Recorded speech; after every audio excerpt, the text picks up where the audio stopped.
ఇవాళ ముఖ్యమంత్రి గారు మూసీని నేను సుందరీకరిస్తాను, మూసీ ప్రాజెక్టును అద్భుతంగా చేస్తాను అని మాట్లాడుతూ ఉన్నారు. మూసీలో ముఖ్యమంత్రి గారు తెలుసుకోవాల్సింది ఏంటంటే కొత్తగా మీరు శుద్ధి చేసేదైతే ఏమీ లేదు. ఎందుకంటే ఆల్రెడీ సివరేజ్ ట్రీట్మెంట్ ప్లాంట్లు సంపూర్ణంగా మా ప్రభుత్వమే ప్రారంభించింది. అవి దాదాపుగా పూర్తయ్యే దశకు వచ్చినాయి. మీరు డబ్బులు ఇస్తే ఇంకో 2-3 నెలల్లో మొత్తం పూర్తయిపోతాయి. మరి 4,000 కోట్లు ఖర్చు పెట్టి మొత్తం 100% సివరేజ్ ట్రీట్మెంట్ అయిపోయిన తర్వాత మరి వాళ్ళ ముఖ్యమంత్రి గారు ఆయన మంత్రివర్గం మాట్లాడుతున్న మాటలు మూసీ ప్రాజెక్టు కోసం 1,50,000 కోట్లు ఖర్చు పెడతామని ఒకసారి, 50,000 కోట్లు అని మరొకసారి, 70,000 కోట్లు అని మరొకసారి ఏవైతే మాట్లాడుతున్నారో ఈ మాటలు చూస్తూ ఉంటే మాకు అనుమానం వస్తూ ఉంది. ఎందుకంటే అసలు ఉద్దేశం మూసీ సుందరీకరణనా లేక ఇంకేదన్నా ఉన్నదా అనేది కూడా ప్రజల్లో కూడా అనుమానాలు కలుగుతూ ఉన్నాయి. కాబట్టి నేను రేవంత్ రెడ్డి గారికి మున్సిపల్ శాఖకు కూడా చెప్పేదల్లా ఒకటే, మీరు ఆల్రెడీ కేసీఆర్ గారు ఏదైతే మంచిగా వడ్డిచ్చిన విస్తరిలాగా మీకు అన్ని పంచపక్ష ప్రమాణాలు పెట్టి మీకు అసలు ఒక ఇల్లు కట్టలేదన్నారు. నాకు ఆశ్చర్యం అనిపించింది. ఒక్క డబుల్ బెడ్రూమ్ ఇల్లు కట్టలేదు అని ఇదే రేవంత్ రెడ్డి గారు, ఇదే బట్టి విక్రమార్క గారు గతంలో మాట్లాడితే మా శ్రీనివాస్ యాదవ్ అన్న దగ్గరుండి బట్టి అన్నది తీసుకొని చూపెట్టిండు. ఎక్కడెక్కడ ఇల్లు కట్టిన 1,00,000 ఇళ్ళని చూపెట్టిండు. నిన్న ముఖ్యమంత్రి గారు స్టేట్మెంట్ ఇచ్చినారు, మూసీలోని 11-12 ఆక్రమణలు ఉన్నాయి, వాటిని తొలగించేదానికి డబుల్ బెడ్రూమ్ ఇల్లు ఇస్తామని.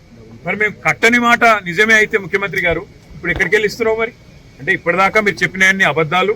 ఈ రోజు మళ్ళొక్కసారి మీకు ఒప్పుకోక తప్పట్లేదు.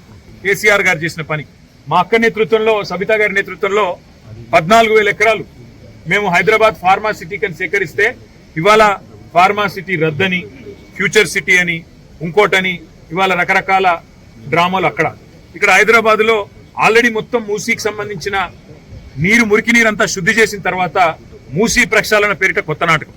అందుకే రేవంత్ రెడ్డి గారికి మేము చేసే విజ్ఞప్తుల్లో ఒకటే, మీరు చేయాల్సిన పనులన్నీ మేము గతంలో ఆల్రెడీ చేసేసినాం. ఇప్పుడు మీరు చేయాల్సిన పని ఏంటంటే మీరు ఇచ్చిన 6 గ్యారెంటీలు అమలు చేయండి. మీరు చెప్పిన 4,000 పెన్షన్ వెంటనే అందించండి, తులం బంగారం వెంటనే అందించండి, అదేవిధంగా మహిళలకు 2,500 రూపాయలు ఇస్తున్నారు, అది వెంటనే అందించండి, ఇచ్చిన రుణమాఫీ హామీ వెంటనే నెరవేర్చండి. ఇంకో 6 రోజుల్లో సీజన్ అయిపోతుంది వానాకాలం, రైతు భరోసా వెంటనే వారి ఖాతాల్లో ఇవ్వండి. అంతేగాని ఈ పబ్లిసిటీ స్టంట్లతోని ఎక్కువ రోజులు మీరు మాయ చేయలేరు. హైదరాబాద్ ప్రజలకు స్పష్టంగా తెలుసు మేము చేసిన పని.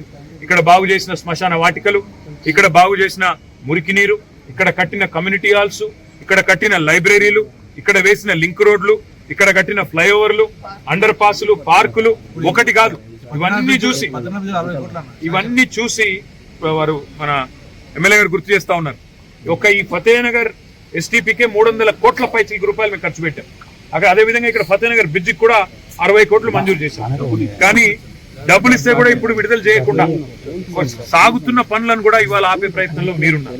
అందుకే రేవంత్ రెడ్డి గారికి విజ్ఞప్తి చేసేది, గిమ్మిక్కులతో కాలం వెలదీయకుండా గత ప్రభుత్వం చేసిన మంచిని మంచిగా ప్రజలు గుర్తిస్తారు, గుర్తిస్తూనే ఉంటారు.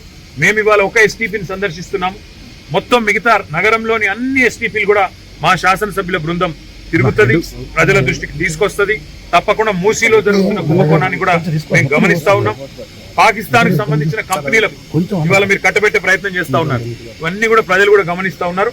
తప్పకుండా అన్ని విషయాలు కూడా భవిష్యత్తులో ప్రజల దృష్టికి తీసుకొస్తాం. ఇవాళ సహకరించిన హెచ్ఎండబ్ల్యూఎస్ అధికారులకు, సకాలంలోనే పూర్తి చేసిన మరి ఇక్కడ పనిచేసిన కాంట్రాక్ట్ సంస్థకు కూడా నేను అభినందనలు తెలియజేస్తా ఉన్నా. ఈ నిర్మాణంలో పనిచేసిన కూలీలకి, ఇంజనీర్లకు కూడా హృదయపూర్వకంగా మాజీ మున్సిపల్ శాఖ మంత్రిగా వారికి కూడా నా హృదయపూర్వకమైన ధన్యవాదాలు నేను తెలియజేస్తాను.